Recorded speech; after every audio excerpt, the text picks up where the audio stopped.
Ya, Assalamualaikum warahmatullahi wabarakatuh. Perkenalkan, nama saya Maulana Arsyad Hasan Abdul Aziz. Di sini saya akan menjelaskan materi tentang kearifan lokal terkait materi mata kuliah pendidikan etik Universitas Mercu Buana. Yang pertama kita masuk ke pengertian. Kearifan lokal adalah pandangan hidup suatu masyarakat di wilayah tertentu mengenai lingkungan alam tempat mereka tinggal. Pandangan hidup ini biasanya adalah pandangan hidup yang sudah berurat akar menjadi kepercayaan orang-orang di wilayah tersebut selama puluhan bahkan ratusan tahun. Untuk mempertahankan kearifan lokal tersebut, para orang tua dari generasi sebelumnya dan lebih tua akan mewariskannya kepada anak-anak mereka, dan begitu seterusnya.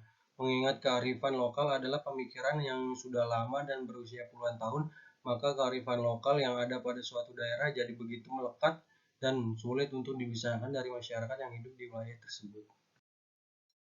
Ciri-ciri kearifan lokal yang pertama yaitu bertahan dari gempuran budaya asing. Setiap negara, daerah, atau wilayah memiliki adat budayanya masing-masing, berbeda dengan negara kita yang masih mempertahankan budaya dan adat istiadat. Kebanyakan orang-orang dari negara asing di luar sana sudah melupakan adat dan istiadat nenek moyang mereka. Mereka lebih suka dengan kehidupan bebas yang dianggap modern tanpa terikat dengan petua-petua, apalagi adat lama yang dianggap ketinggalan zaman. Kepercayaan kuat inilah yang membuat budaya asing tidak bisa dengan mudah masuk dan mempengaruhi masyarakat. Dengan begitu, karakteristik masyarakat dari suatu daerah akan tetap terjaga dengan baik. Kemudian ada yang kedua, memiliki kemampuan mengakomodasi budaya yang berasal dari luar.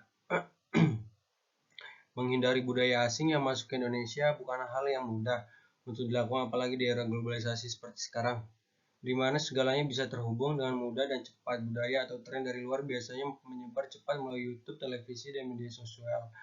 Karena keberadaan teknologi inilah yang membuat budaya asing bisa dengan mudah memasuki Indonesia, namun di sisi lain, berbeda dengan budaya luar, kearifan lokal memiliki fleksibilitas yang cukup tinggi sehingga bisa diakomodir dengan mudah tanpa harus merusak kepercayaan kearifan yang sudah ada sebelumnya.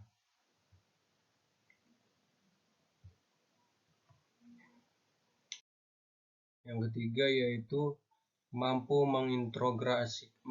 mengintegrasikan budaya asing ke dalam budaya asli di Indonesia. Yaitu ciri kearifan lokal lainnya adalah kearifan lokal memiliki kemampuan bukan hanya untuk mengakomodasi, tetapi juga mengintegrasikan budaya asing yang masuk dan memadukannya dengan budaya yang sudah ada dengan baik. Keempat, mampu mengendalikan budaya asing yang masuk. Budaya asing bukanlah sesuatu yang bisa ditolak dengan mudah. Namun di sisi lain, kearifan lokal menjadi alat dan budaya asli juga mengakar begitu kuat, sehingga akan sulit untuk menghilangkannya dari masyarakat. Lalu jenis-jenis kearifan lokal. Yang pertama, kearifan lokal berwujud nyata atau tangible. Kearifan lokal berwujud nyata adalah kearifan lokal yang biasa kita lihat dan sentuh wujudnya. Kearifan lokal dalam bentuk nyata atau tangible ini bisa dilihat dalam berbagai bentuk, baik itu dalam bentuk tekstual seperti tata cara, aturan atau sistem nilai. Bentuk selanjutnya adalah arsitektural seperti berbagai jenis rumah adat yang ada di setiap daerah di Indonesia. Misalnya rumah gadang di Sumatera Barat, rumah joglo dari Jawa Tengah, atau rumah panggung dari Jambi. Bentuk kearifan lokal berwujud nyata lainnya adalah cagar budaya seperti patung, berbagai alat seni tradisional, senjata tradisional yang diwariskan turun-temurun dari generasi ke generasi lainnya, sehingga tekstil tradisional seperti kain batik dari Pulau Jawa dan kain tenun dari Pulau Sumba. Kemudian yang kedua adalah kearifan lokal yang tidak berwujud atau intangible. Kebalikan dari kearifan lokal yang berwujud yang nyata dan bisa dilihat secara serta dirasakan, kearifan lokal tidak berwujud atau intangible ini tidak bisa dilihat wujudnya secara nyata. Namun walaupun tidak terlihat, kearifan lokal jenis ini bisa didengar karena disampaikan secara verbal dari orang tua ke anak dan generasi selanjutnya. Bentuk kearifan lokal tidak berwujud antara lain adalah nasihat, nyanyian, pantun, atau cerita yang mengandung pelajaran hidup bagi generasi selanjutnya yang bertujuan agar generasi muda di wilayah tersebut tidak melakukan tindakan yang merugikan dirinya sendiri, masyarakat, serta menjadi rumah serta sumber penghidupan mereka.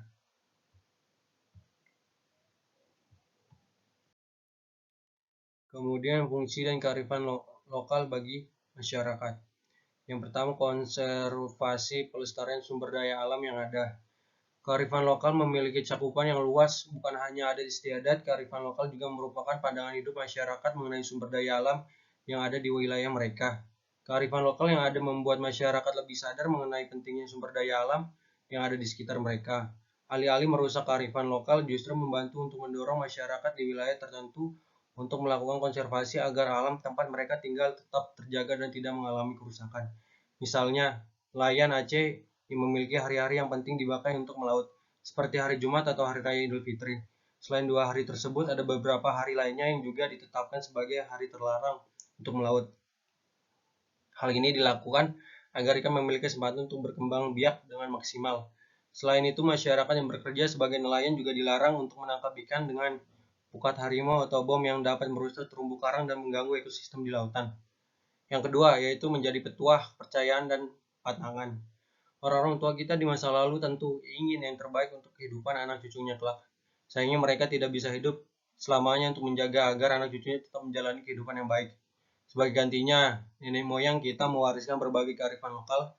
Dengan kearifan lokal yang melekat pada masyarakat, maka bukan hanya mereka pandangan hidup yang bisa menjadi lebih baik. Lebih dari itu, kearifan lokal juga mencakup nasihat atau petuah. Pantangan tidak boleh dilanggar, juga percaya dipelihara dengan baik.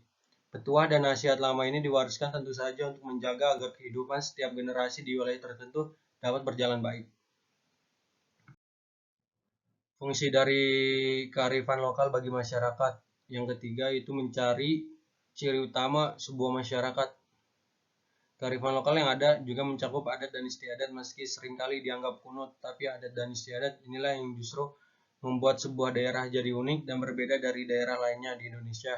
Dengan adanya kearifan lokal, maka masyarakat akan menganggap seperangkat tradisi sebagai hal yang sudah seharusnya dilakukan. Karena mereka sudah terbiasa dengan adat istiadat dan budaya tersebut. Selain itu, masyarakat setempat juga sudah menganggap bahwa kearifan lokal merupakan hal yang memang harus dilakukan di wilayah tersebut, namun berbeda ceritanya dengan para turis dan pelancong yang berkunjung ke suatu wilayah identik dengan kearifan lokalnya. Kearifan lokalnya yang tercermin dalam adat istiadat dan budaya ini jelas tidak bisa ditemukan di wilayah lain. Karena itulah yang membuat turis merasa terkesan dengan wilayah tersebut.